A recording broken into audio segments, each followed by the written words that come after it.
আসসালামু আলাইকুম রহমতুল্লাহি ওবরাকাতুহ। স্বাগতম আমাদের খবর 24 টিভিতে।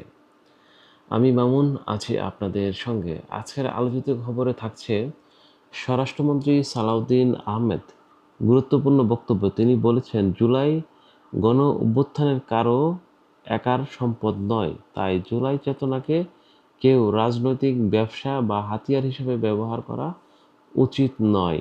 মানে উনি বলতে চাচ্ছেন জুলাই কারো ব্যক্তিগত সম্পদ নয়, তাই জুলাইকে কেউ ব্যবসায়িকভাবে ব্যবহার করবেন না বা রাজনৈতিক হাতিয়ার হিসেবে ব্যবহার করবেন না, মানে নাম বেছে চলবেন না।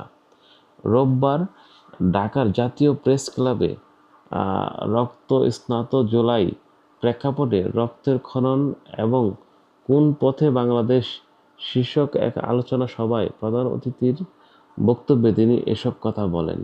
স্বরাষ্ট্রমন্ত্রী বলেন, শুধু জুলাইয়ের চেতনা বললেই হবে না, যারা এই চেতনার ভিত্তিতে রাজনীতি করছেন তাদের জনগণের সামনে স্পষ্টভাবে জানাতে হবে রাষ্ট্র পরিচালনা, গণতন্ত্র, নির্বাচন, জবাবদিহিতা এবং নাগরিক অধিকার নিয়ে তাদের পরিকল্পনা কী।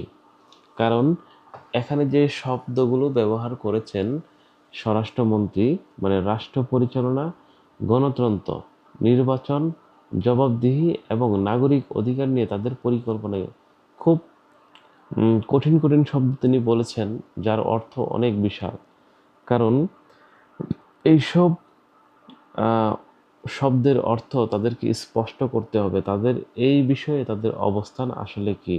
তিনি আরও বলেন, নতুন বন্দোবস্ত বা দায় ও দরদের রাজনীতি এ ধরনের স্লোগান দেওয়ার চেয়ে বাস্তব কর্মপরিকল্পনা জনগণের সামনে তুলে ধরা বেশি গুরুত্বপূর্ণ। মানে স্বরাষ্ট্রমন্ত্রী বলতে চাচ্ছেন, আমরা তো যারা জুলাই যুদ্ধ ছিল বা জুলাই যুদ্ধের যারা নায়ক ছিল তাদের কাছে বা তাদের মুখে আমরা শুনতাম যে তারা নতুন বাংলাদেশের জনগণকে উপহার দেবে বা বাংলাদেশের মানুষকে তারা নতুন একটি বাংলাদেশ উপহার দেবে এবং নতুন বন্দোবস্ত চালু করবে। কিন্তু তারা আজও পর্যন্ত বাংলাদেশের রোডম্যাপ বা নতুন পরিকল্পনা বা নতুন চিন্তাভাবনা এই ধরনের কোনো পলিসি তারা সামনে আনতে পারে নাই।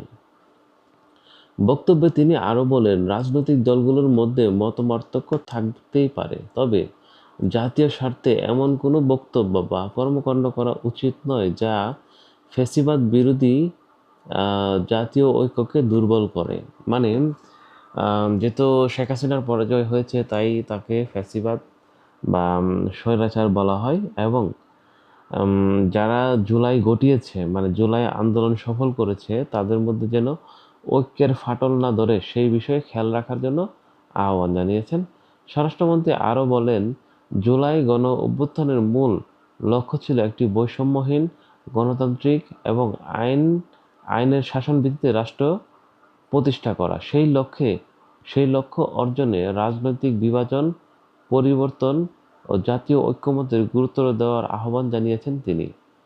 আপনারা সবাই হয়তো জানেন, জুলাই অভ্যুত্থান ঘটানো হয়েছিল মূলত একটি বৈষম্যহীন, মানে কোনো বৈষম্য থাকবে না, একজন নাগরিকের অধিকার সে অধিকারটা পাবে। কিন্তু বাস্তবিক অর্থে জুলাই শেষ হওয়ার পরে আমরা দেখলাম বিভিন্ন গ্রুপে সেই জুলাই অভ্যুত্থান ঘটিয়ে তারা ভাগ হয়ে গেছে। দর্শক, স্বরাষ্ট্রমন্ত্রীর এই বক্তব্যের সম্পর্কে আপনার মতামত কি?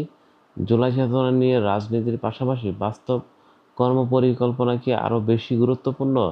আপনার মতামত অবশ্যই কমেন্টের মাধ্যমে জানাবেন। যদি ভিডিওটি ভালো লাগে বা পছন্দ হয় তাহলে অবশ্যই আপনার বন্ধুর কাছে শেয়ার করবেন এবং আমাদের চ্যানেলটিকে সাবস্ক্রাইব করবেন। আল্লাহ হাফেজ। দেখা হবে নতুন আরেকটি ভিডিও নিয়ে। আসসালামু আলাইকুম রহমতুল্লাহি ওয়া বারাকাতুহু।